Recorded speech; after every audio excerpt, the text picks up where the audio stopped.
hin amanu kuno. Okay, laateeraati Yesuus waaqettee amantaa? Eeyyee. Kanaafuu ta'u hin Yesuus namni waaqa jedhee hin amanne kiristaanaa?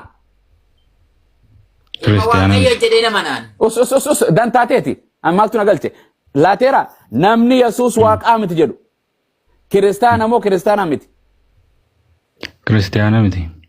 Allaqee. Kanaafuu ati amantiin kee maali boo profeet? Duuka buutuu Yesuus. Kiristaanaa miti miyati? Ani kiristaan mataa kiristaanatti sadu. Kiristaana jedhamu akkana jirtu addunyaarra addaa baate. Ati gaafa duute waldaa pheenxee si awwaalan moo horaarsa dee si geessan moo masda si geessan?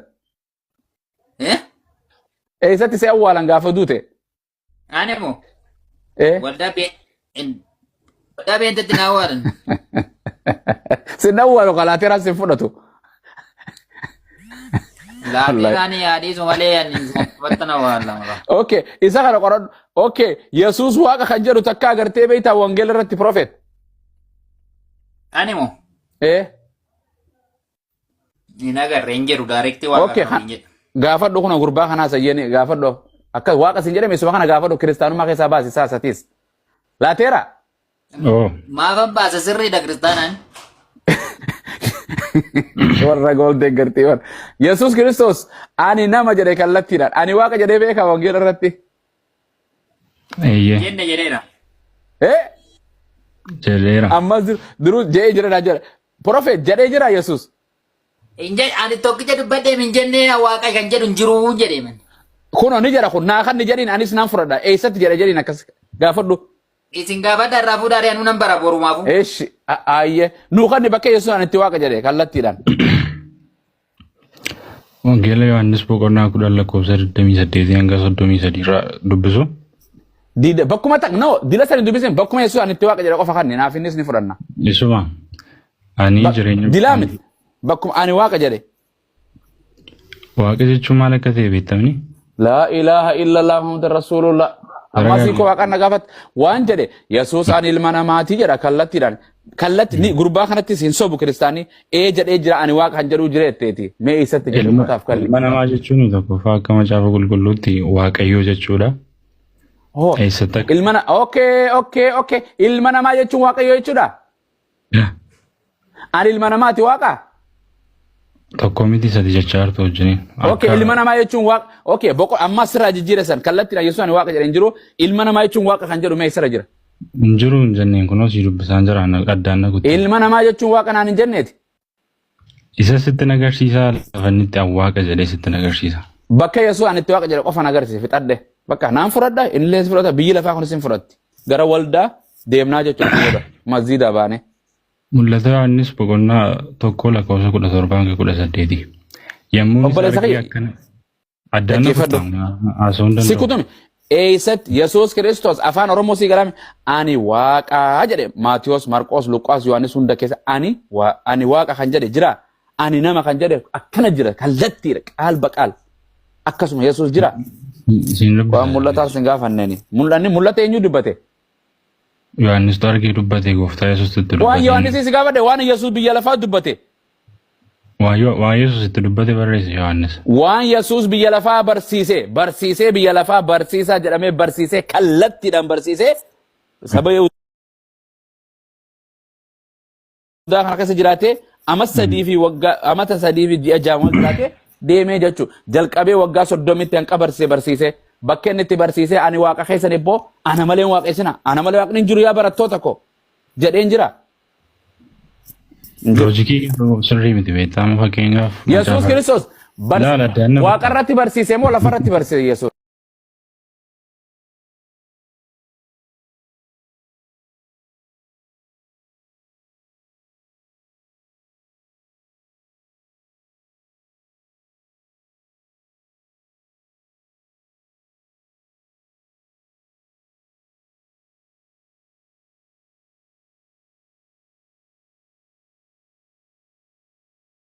Jaabi ganaa kata.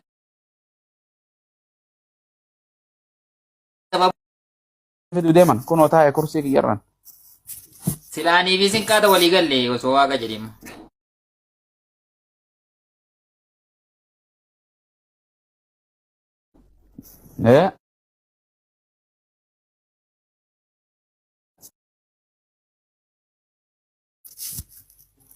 wa ani mo ati. komentiin dubbisaa jiraan isanitti. Komentiin rakkatte. Waan kiyya waaqa. Waa kan hin duune kan hin nyaanne kan hin dhunne. Kami san Yesuusi. Lakki. Kami duba eenyu maqaan isaa? Waaqa Yesuus. Maqaan isaa? Rabbi. Okay. Siifi Yesuus waaqa wali qabdaniimi? Siifi Yesuusis atis waaqa qabdaniimi?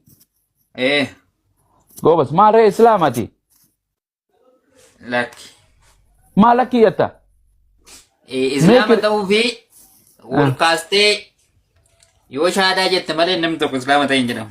Jechuun amma hin taane malee fissum islaama hin ta'e malee kuni hojii shaakallii karaa islaamaati malee akkata islaamni amanu malee gartee kun kiristaanaati mita kan kee kun ati. Ani koo macaafa kanattis hin daballe irraa isin kannasne mustaas. Yoo akkana deemte namni wangeelatti hin daballee wangeela akka jirutti amana islaama ta'a malee kiristaana hin ta'u. Kiristaana ta'a malee hin ta'u islaama ta'a malee namni wangeelatti amanu. Wangeela kanatti namni amane muslima? Muslima? Muslima ta'aya. Macaafa nuyi tamanu kanatti moo? Yesuus ergamaadha jedha islaamaa jedha wangeelaa jedha. Yesuus humaa gochuu hin danda'u jedha. Gartee Yesuus ergamaara saba Israa'el duwwaadha jedha. Yesuus ani gartee humna kootiin humaa gochuu hin danda'u jedha. Ani saba Israa'el duwwaaf hin ergama jedha. Waaqayyoo kiyyaaf keessan waaqessa jedha. Isa bichaaf jilbiifadhaa jedha. Koi ustaz ko ame dika tokko. Koi warrumti mental jalai deemtanii nama arrabsitan kuni macaafa kamirraa nama arrabsuu dubbistanii. Injiru macaafa irra injiru wayye. Macaafa isaaniiti ka ofii barreeffatan. Malee macaafa nuti harkaa qabnu miti. So saniif akkasii ati mee kakuu kanaan gartee kakuu kanaan mee isa kanaas kiristaan akka ta'e irraa fuuna. Ati amma akka kiristaan hin ta'in islaama inshallah shaadaan irra qabatta akkasumatti tureeti. Hin bahin. Animo. Soma na hojii soomanta qabatte anuma irra qabatta dhugu atummaan kun dhiiramee kakasirra jabaan irra qabate kana arrabsu maraatee kan lolu. Ani obboleeyyan musliimati irra rakkoon kan hin qabu jettu warrumti beentee kun gisuma yaatanii nama arrabsitan macaafa qabu. An beentee kanaan sinirraa bahe waa'ee abdiit irratti sinirraa bahe man. Abdii waaqayyo tadabeettanii gizee abdii waaqayyo namata akka jedhe gammadi kan jedhu isatti argitan sin. Masarata macaafa kamirraa dubbistan. Masarata akka jedhe namni gaafa miidhame viidiyoo tokko maxxansee jiran jala laaluu dandeessan. Yani namni yeroo miidhame kana waaqayyootti fidee waan waaqayyootti fidee gaafa inni miidhame maal jennaani? Sinigala. Kiristaana keessa namni miidhamu hin jiru hin argine prophet. Namni miidhamne hin jiru namni miidhama namni kamiyyuu namni miidhamne. Paastaraan miidhama, sheekaan miidhama, raajota nabiyyoota miidhama, Yesuustu miidhame, Yohaannis cuuphaa ajjeefame. Maali miidhamuun kuni? Waaqayyoon biyya lafaa kan amantii hin qabne miidhama kan amantii qabu. Jiru macaafa qulqulluurra maayedha bakka isin duratti dubbistan nama sagalee waaqayyoo abbaatitti jiraatetu mootummaa koo galaadha. Kun beekte takkitti mootummaa waaqayyoo karma mootummaa waaqayyootu hin dabarta warri nama arrabsan kun hin jiru. Obboleessa kee diina kee akka mataa keetti jaaladha macaafi qulqulluun eessaa fuutanii arrabasi. Ollaa kee akka obboleessa keetti nama arraattu hin jedhinaa jedha irra xiqqaataan nama gartee mootummaa waaqayyoo keessatti nama arrabsu. Warri nama arrabsan jedha. Erga Yohaannis isa tokkoffaa boqonnaa sadii lakkoofsa 8 ilmoo seexanaati jedha macaafi qulqulluun. Ilmaayyan seexanaa ilmaayyan bofaa jedha. Isa ilmaayyan bofaati. Ilma waaqayyootiin jarri. Hin jiru kun macaafa qulqulluu tamanaa dura.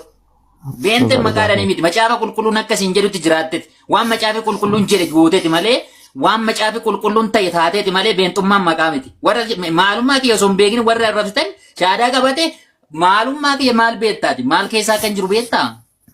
Osoo nama hin beekin maal jettanii nama arrabsu. Waan na dhibeen namni wal miidhuun obboleessi namni obboleessa ajjeese Itoophiyaa keessa hin jiru kiristaana keessa namni wal ajjeesaan lafarrattis qabeenya bizineesa irrattis jaartiin jaarsa miidhaatuma hin jiru biyyi lafa haalumaa sun kakku Makkalaa Garbaa isa dhufe. Yes. Makkalaa Gammadooti. Islaama. Makkalaa. Yeah. Kiristaana Muslimaati. Muslim.